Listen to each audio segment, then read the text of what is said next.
আজকের রেসিপি দই পটল। এর জন্য পটলগুলো একটু খোসা শুদ্ধ ছাড়িয়ে নুন হলুদ মাখিয়ে গরম তেলে ভালো করে ভেজে নেব। এরপর ছোটো বাটির এক বাটি দই নিয়েছি, তার সঙ্গে নুন হলুদ ধনে জিরে গুঁড়ো কাশ্মীরি লঙ্কা গুঁড়ো দুটো কাঁচা লঙ্কা আর একটু হিং মিশিয়ে ভালো করে ফেটিয়ে নিলাম।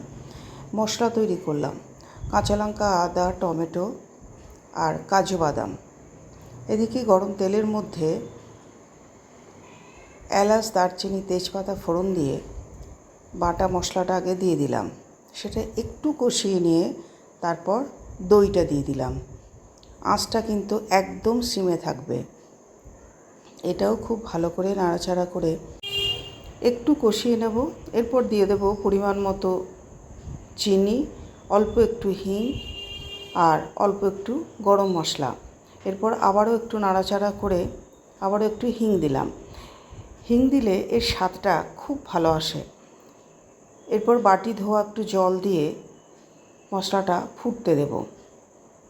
দেখুন ঝোল ফুটে গেছে। এরপর দিয়ে দিচ্ছি ভাজা পটলগুলো।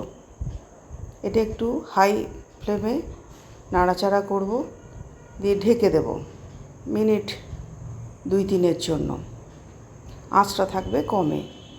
এবার দেখুন 2-3 মিনিট পর তেল পুরো ছেড়ে এসছে, পটলও খুব ভালোভাবে সিদ্ধ হয়ে গেছে। এবার এটা আমি প্লেটিং করব।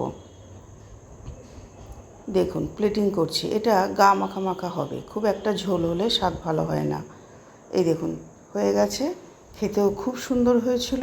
আপনারাও করুন। ভালো থাকুন।